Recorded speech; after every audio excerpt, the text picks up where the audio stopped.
Good morning, students. Welcome to today's lecture.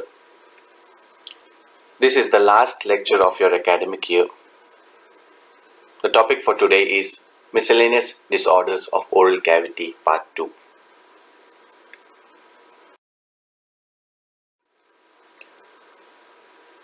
The following learning outcomes have been discussed in Part 1 of the same topic that was conducted last week.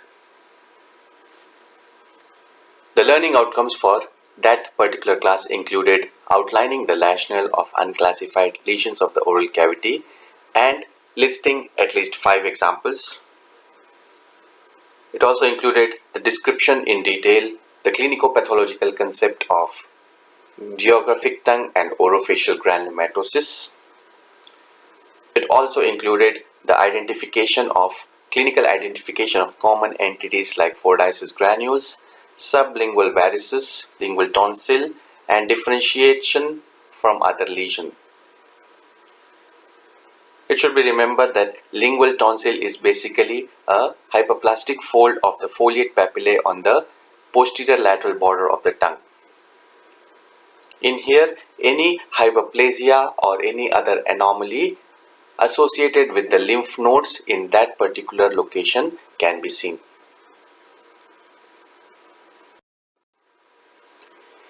In today's topic, we will be discussing about the various forms of oral mucosal pigmentation.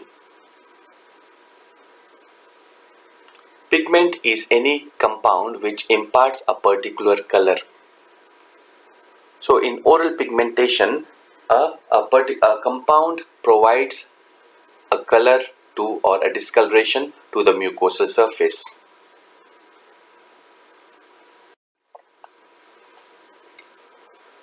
The mucosal pigmentation of the oral cavity have been categorized broadly into 3 categories. These categories can be referred to as the causes of oral pigmentation. I request each and everyone to understand the difference between causes and examples. So the following categorization can also be considered as causes. These can be exogenous pigmentation, wherein the compound which leads to a discoloration is from outside the body. This could be endogenous pigmentation due to melanin.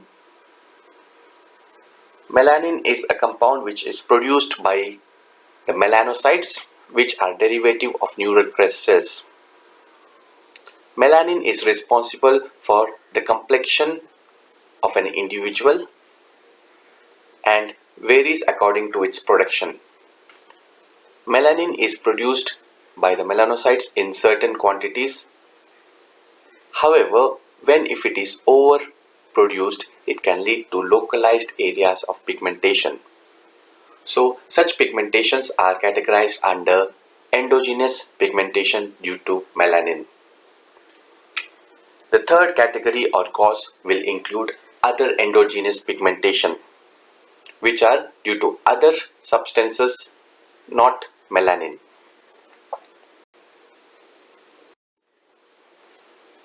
So to begin with exogenous pigmentation, as we already discussed, these are pigmentation due to any substance which is derived from outside the body. Various exogenous substances can result in superficial staining of the oral mucosa. These can be derived from food, beverages, or other habits such as chewing betel quid, tobacco, or even tobacco smoking. Chewing betel quid and tobacco, including smoking, are one of the most common causes of pigmentation of the oral mucosa. As you can see in this image, it results in a brownish discoloration of the mucosa. Other discoloration can be related to the coloring agents used in a variety of food substances. These are transient in nature and disappear quite soon. Other cause of exogenous pigmentation, other example includes black hairy tongue.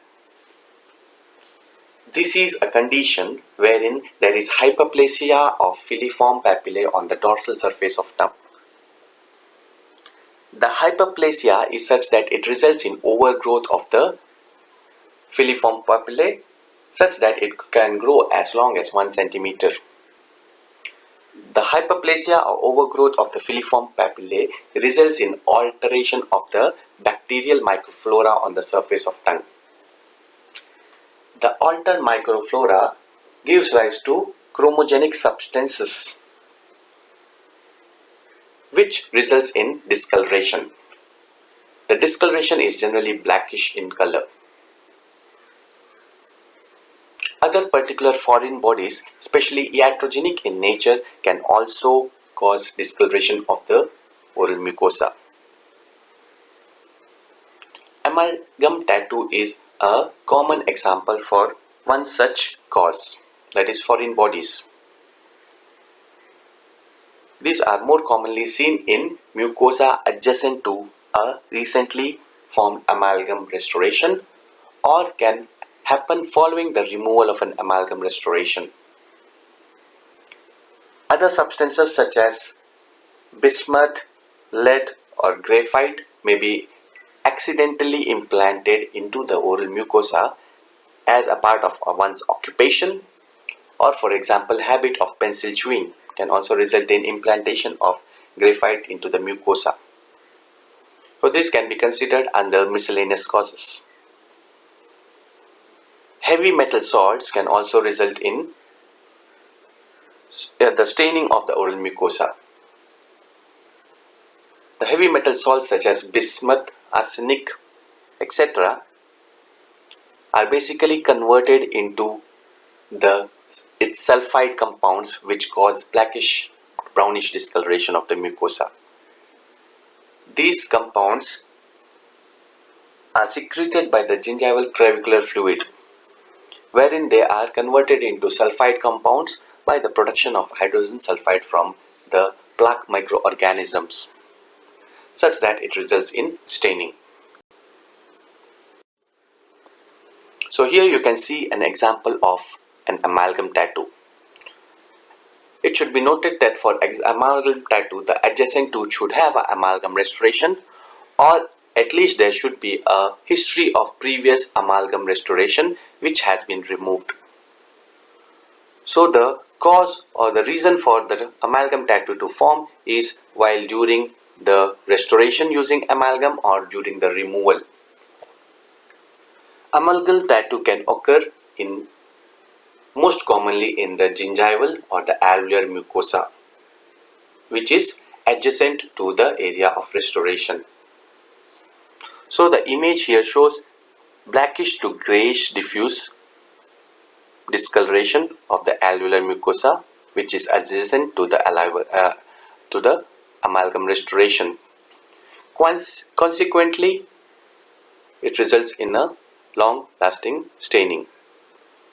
Alternatively, during extraction of a tooth which includes an amalgam restoration, some fragments of the restoration may remain embedded within the socket, which can also give rise to amalgam tattoo.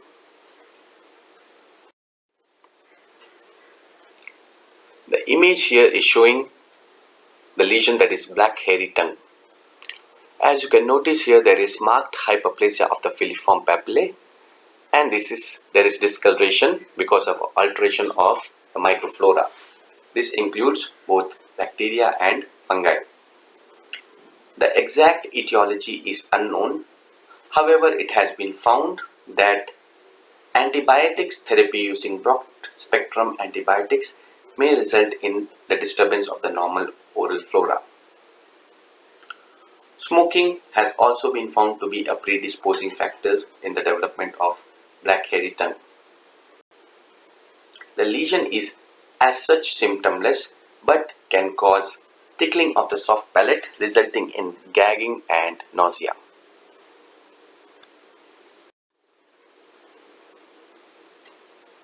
Moving on further to the most common causes of pigmentation, that is the exogenous source due to melanin.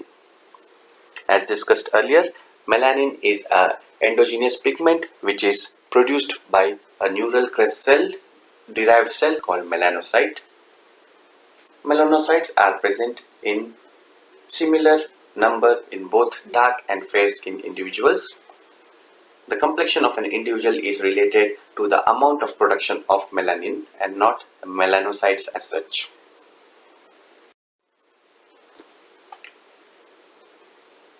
Endogenous pigmentation due to melanin can further be subclassified broadly into two causes: developmental and acquired. The most common example of a developmental cause is racial pigmentation.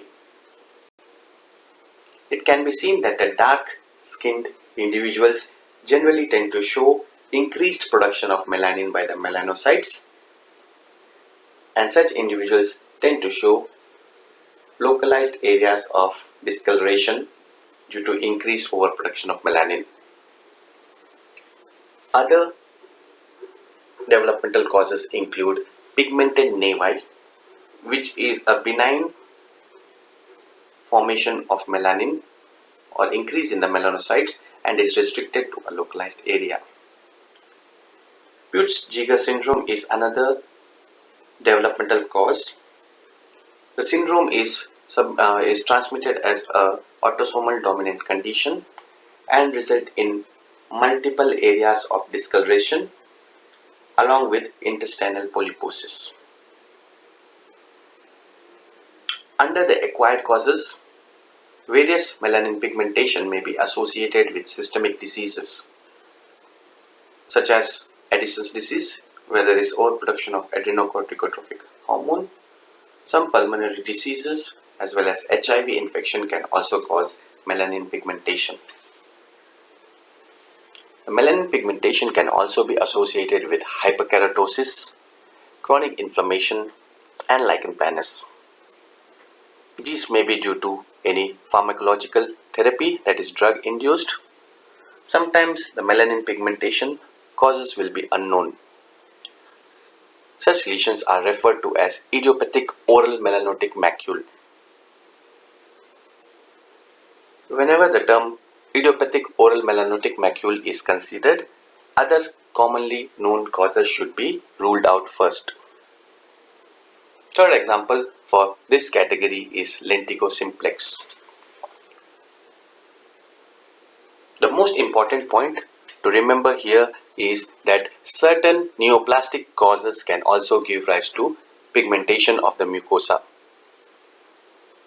These can be malignant melanoma in situ or malignant melanoma as such. Even though they are pigmented, the malignancy can result in significant morbidity and mortality. Hence, it is important to identify these neoplastic causes and differentiate it with the other commonly occurring benign causes so as to prevent such morbidity or mortality.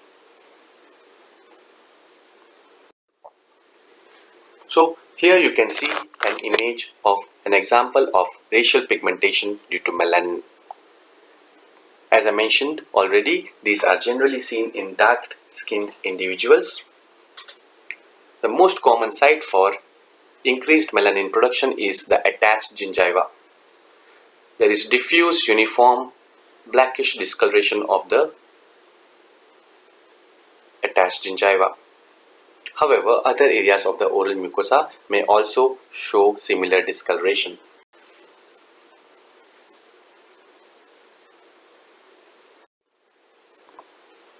Next is the autosomal dominant condition, which we discussed as Peutz-Jeghers syndrome, wherein it results in multiple mucocutaneous pigmentation along with gastrointestinal polyposis. The most common site for the mucocutaneous pigmentation is the lip, labial mucosa or the perioral skin area. In such patients, we can see multiple small pigmented macular lesions. on the oral mucosa or on the perioral tissue.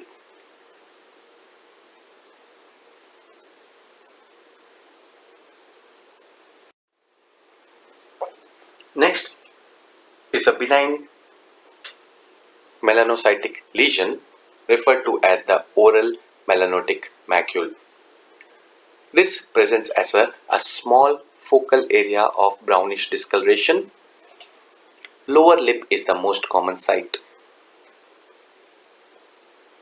and the macule is well defined and uniform and shows symmetry. All these pigmented lesions on histopathological evaluation will generally show an focal increase in the number of melanocytes around the basal cell layer of the epithelium, and these may additionally show some melanin pigments within the connective tissue just adjacent to the epithelium. So this feature helps in identifying the melanocytic origin of the tissue. However, it should be remembered that the final diagnosis is based on clinico-pathological correlation. Histopathological evaluation as such alone is insufficient to give the final diagnosis for most of the common benign melanocytic lesions. So, clinico-pathological correlation is an important aspect of diagnosis.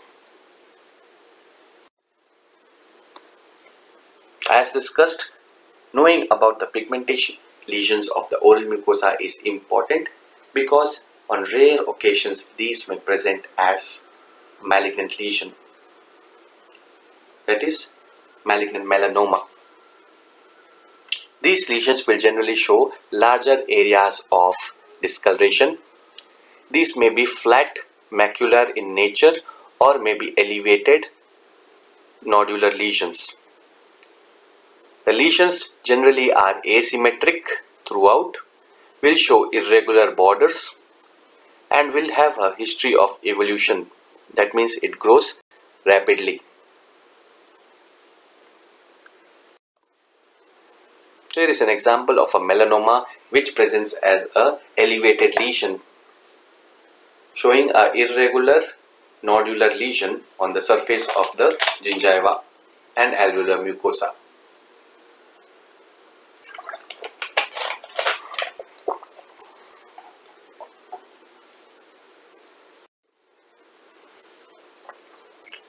Here is an example of oral mucosal pigmentation due to Addison's disease. Due to the increased secretion of adrenocorticotropic hormone, the melanocytes are stimulated to increase the production of melanin, thereby resulting in pigmented areas throughout the mucosa. So there is diffuse presence of pigmentation on the mucosa, with buccal mucosa being the more common site.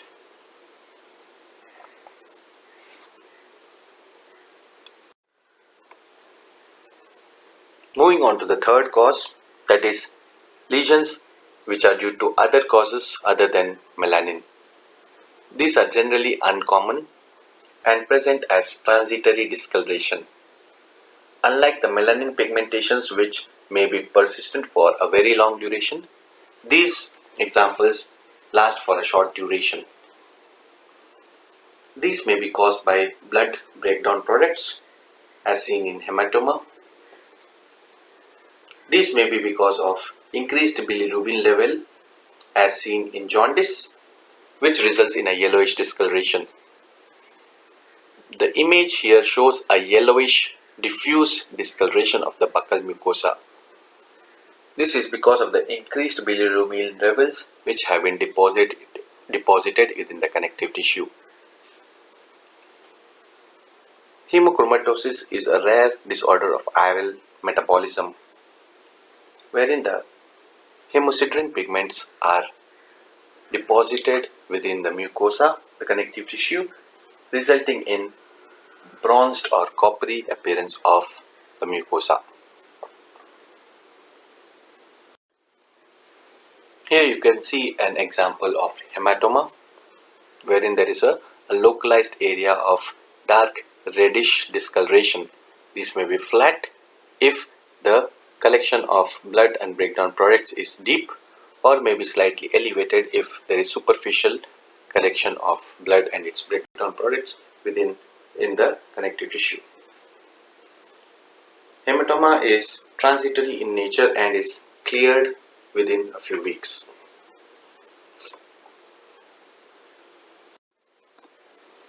Here is an example of hemochromatosis, which result in bronzing or coppery discoloration of the mucosa. As you can see here, the area around the hard palate and soft palate shows some bronzing discoloration of the mucosa.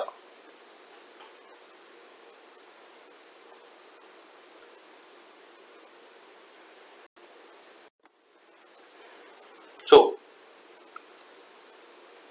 we have discussed already about the three different causes of mucosal discoloration, that is exogenous pigmentation, wherein staining due to tobacco, betel chewed or food products are the common examples. It should be remembered that certain therapeutic agents or drugs can also result in mucosal pigmentation.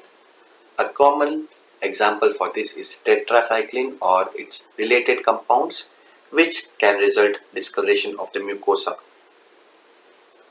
Then we further discussed about various lesions, the endogenous causes, which could be due to melanin. Most of the benign lesions due to melanin are also referred to as cafe au lait macules because of its resemblance to coffee with milk. For example, in case of fibrous dysplasia, there is increased production of melanin, which results in cafe au lait macules.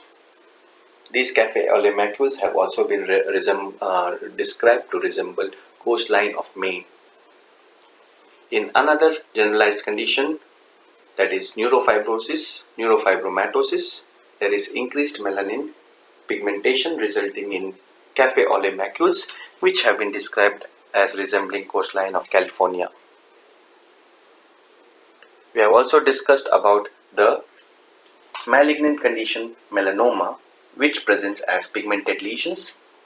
These can be flat as well as elevated. Identifying this lesion becomes very important because it results in significant mortality and morbidity. So, the various differential diagnoses for a pigmented lesion should be considered, including traumatic, reactive, neoplastic, and systemic pathologies. Overall, the identification of pigmented lesions may present as a diagnostic dilemma. However, we should remember that melanomas have no significant distinctive appearance from other lesions. But there are certain criteria which should be followed thoroughly to rule out other examples. Finally, we should remember that while evaluating the mucosal pigmentations, a clinico-pathological correlation is important and it assists in effective or accurate diagnosis. We should also consider the presence of systemic causes in cases of diffuse pigmentation. So, to identify melanoma and differentiate it from other pigmented lesions, we should follow what we refer to as the ABCDE system. We have discussed already about the ABCDE system during the discussion of malignant melanoma and the oral epithelial tumors. I would like to revise this topic again so as to compare it with other lesions which may present as benign lesions. So A stands for asymmetry. Benign lesions such as nevus will show a symmetric appearance. That means if a midline is drawn through the two axes of the lesion, each half appears similar to each other. However, in case of melanoma, it results in asymmetry. B stands for border here. Benign lesions generally show a regular, well-defined, smooth border. However, melanoma, on the other hand, generally shows blurry or jagged edges. This reflects the aggressive nature of the lesion. C stands for color. Benign pigmented lesions generally show uniform color throughout the lesion. Melanomas, on the other hand, shows considerable variation in the shade of the color, ranging from dark to lighter shaded areas. D stands for the diameter of the lesion. It should be remembered that the benign lesions are generally smaller in dimension, not measuring more than 6 mm or quarter of an inch. Malignant lesions, however, grow to a much larger dimension and are generally more than 6 mm in dimension. The final one is the most important aspect of identification of melanoma, that is evolution. Benign lesions are static throughout and do not grow in size at all. They will show the first 4 characteristics and will continue to remain static throughout its presence. However, malignant melanoma are known to grow rapidly. Hence, there will be a rapid increase in size. In addition, we will see the other discussed points. So, the 4th and the 5th point are quite important in terms of identification of melanoma. I request all to revise the various causes of mucosal pigmentations, know their examples, and understand how to differentiate it from melanoma. With this, I conclude today's topic. The video for this lecture will be uploaded on the discussion board that has been created on Google Classroom. I request all the students to go through the textbooks, read all the topics carefully, understand it, listen to the lecture, follow the examples, and then post their doubts or comments on the discussion board. A link for the discussion board will be posted on the PIDCE portal.